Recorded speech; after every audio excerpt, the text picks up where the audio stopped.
Alors, je vois déjà des petits regards interrogatifs. Alors, je vais vous le dire, oui, je suis une fille. Voilà, déchargez-vous de ça, vraiment, ça va bien aller. Non, je précise parce que parfois, quand on me voit, on pourrait se dire, hé, est-ce qu'il lui manquerait pas un petit peu de lumière?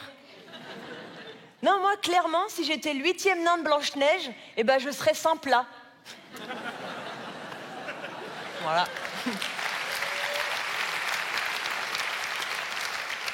Voilà, il y a des femmes, on les regarde pas dans les yeux parce qu'elles ont des gros seins. Moi, on me regarde pas dans les yeux parce qu'on pense que je suis de dos. Ouais, j'ai conscience de cette image que je dégage. La vie me le rappelle tous les jours. La dernière fois, un mec m'interpelle dans la rue pour me dire « Eh, vas-y, cours, pédale !» Cours, pédale? Je lui ai dit « Va falloir choisir, mon pote, je vais pas pouvoir faire les deux en même temps. Hein. » Il a pas compris. Ah bah faut pas faire de l'esprit avec ces gens-là. Lui, par exemple, ses parents, avant de se marier, ils avaient déjà le même nom de famille. Oh.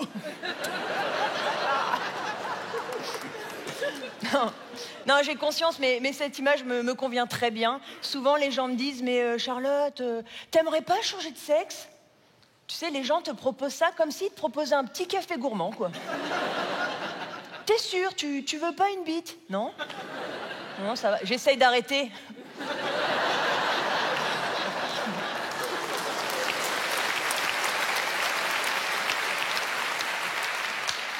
De toute façon, quoi que je fasse, on m'a toujours dit que j'étais un garçon manqué. J'ai jamais vraiment compris cette expression garçon manqué. Pour moi, un garçon manqué, c'est forcément une fille réussie, non? Peut pas être manqué des deux côtés, les boules. C'est ma mère qui disait ça. Elle me disait aussi, tu sais, Charlotte, la société, elle est comme ça, il faut que tu t'adaptes, que tu fasses un effort, que tu rentres dans les moules.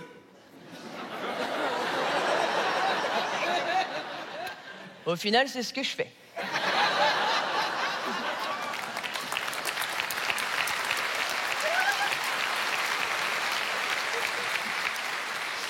Parfois, ma mère me disait « Mais range ta chambre, merde !» Bon, ça n'a rien à voir. Non, en fait, moi, dans ma tête, je suis un petit peu les deux. Je suis un peu un homme et un peu une femme. Et parfois, ça pose des problèmes de ne pas faire franchement partie d'un côté. Tu vois, en fait, moi, dans ma tête, je suis un couple. Dans ma tête, il y a clairement un mec et une nana. Et comme les hommes ne fonctionnent pas du tout de la même manière que les femmes, c'est un conflit permanent, tu vois. Mais quand j'ai un couple d'amis qui se disputent, un couple hétéro, eh ben, je peux pas prendre parti. Ben, je suis d'accord avec les deux. Elle parle trop. Ouais, bon, elle se confie, elle t'aime. Tu te rends compte qu'il peut passer 3 jours sans se laver?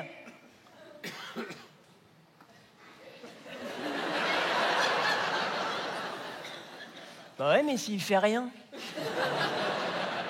Elle veut jamais me faire l'amour. Ah bah oui, mais lave-toi, mec, aussi. Non, c'est compliqué, vraiment. En soirée, c'est pareil, les soirées, mec. Bon, bah j'aime bien. On est là, posé, entre couilles.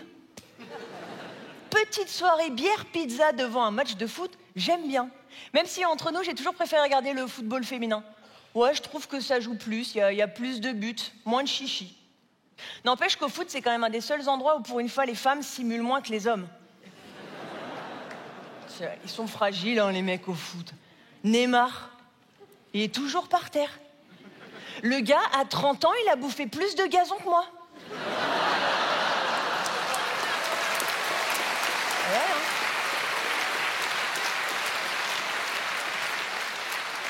Il y a Ronaldo aussi, avec ses petits cheveux bien gominés là. Est-ce que vous avez vu Ronaldo quand il se comporte, quand il va tirer un coup franc?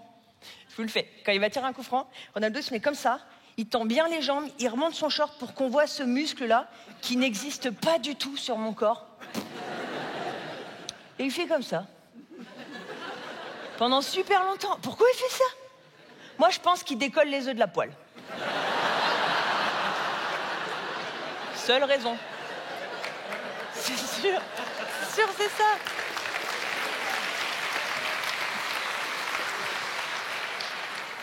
Bon, les soirées filles, c'est encore pire. Je suis dans Rendez-vous en terre inconnue. C'est quoi, les filles, ces nouvelles soirées pyjama, là? Enfin, on est plutôt sur du pyjama pilou-pilou en forme d'animaux. Et c'est aussi dans ces soirées que t'entends leurs pires histoires de fesses. Et je peux te dire que quand t'as une licorne qui vient te voir et qui te raconte que son mec est pas contre un petit doigt dans la boîte à Benko, bon bah tu sens qu'il est temps de se resservir un petit coup quand même, quoi. Les soirées en boîte de nuit, c'est pareil. La dernière fois, c'était entrée gratuite pour les filles. Et ben j'ai cassé le caissier. Bonsoir.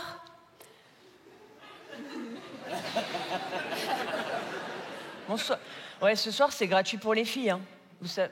Ouais, non, mais bouge pas. Ouais, chef. Bah, je sais pas, là.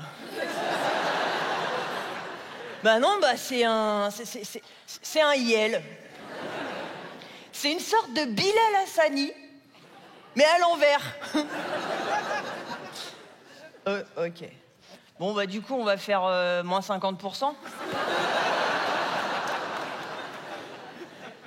En boîte de nuit, l'hétérosexualité reste au vestiaire. Et moi aussi, du coup. Bah oui, les filles se roulent des pelles entre copines, les gars jouent à Chabit. Je joue quand? Bon, il y a quand même un truc que je préfère vraiment faire avec les garçons, c'est aller aux toilettes. Alors, il a fallu que je m'adapte, parce qu'au début, bon bah j'étais la seule accroupie. Pas forcément au meilleur niveau, hein. Salut. Ça rebondit longtemps, en fait, hein. Eh, tu feras gaffe, t'as une petite grosseur, là, ça a été pas la dernière fois, hein. Non, ça y est. Bah, tu rigoles, mais moi, je connais un gars, ça lui est arrivé. Il s'est fait amputer des 2 couilles, ça fait 6 ans qu'il est président de la République. Donc,